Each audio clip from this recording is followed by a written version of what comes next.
تیره یکشنبه د کندهار د دهلې بند اوبه له خپل ټاکلي وخت څخه یوه میاشت وړاندې پارچاو او د ارغنداب رود کې وبهېدې.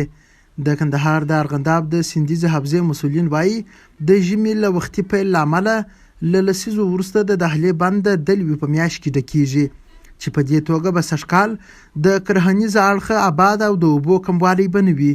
د کندهار د ارغنداب د سیندیزې حوزې مشر انجینر توریالی محبوبي وایي د اوبو د مدیریت لپاره یې سر له اوسه چمتووالی نیولی دی.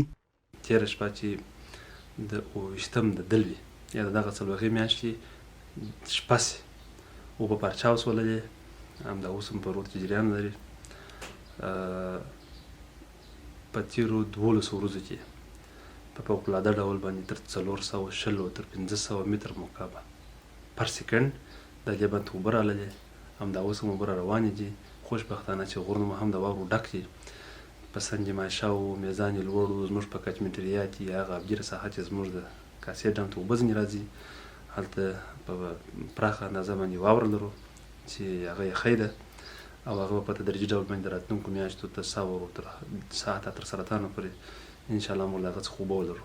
کروندګر او باغ لرونکي هم د دهلې بند ډکېدو ته خوښ دي، خو د اوبو د سم مدیریت او د دهلې بند د ظرفیت لوړولو غوښتنه کوي. خوشحاله ډېر چې دا اوبه وختي مقصد راواوړي، نو بس چې دا موږ ته کار کوي، نو موږ ته دا اوبه کار کوي چې د مځکې جو غنمان جو بس دغسې نور انار جو شپیش چې بس کښتونه چې موږ ته ډېره فایده کوي. بس شکر الحمدلله موږ ډېر خوشحاله چې دغه را پارچار سوې ده. موږ ډېر زیات خوشحاله یو، شکر الحمدلله چې د لاره پارچاو سره موږ په دغه شکر خدای پاک شکر موږ نشو ادا کولی چې دغه د لاره پارچاو سره دغه وخت موږ ته پارچاو سره اوبه خو چې دي د هر مسلمان د هر بیا په چیرې د بزګرانو ډېر یو لاس په خلاص یو ښه دغه دی. بل د زموږ په ارغنداب کې چې دي داسې ځایونه شته چې د ډېرو وچې څخه یعنې اوبه نه وي، د اوبو نسي څخه دوی وسولله، نو دا اوبه چې موږ ډېر خوشحاله یو چې اوبه راواوښتلې.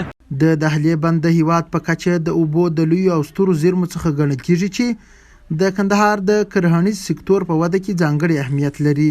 چارواکي وایي د نړیوال بانک په مرسته د یاد بند د ظرفیت لوړولو د پروژې د پیل په چمتووالي بوخت دي. قدرت الله رضوان، میلمه راډیو، کندهار.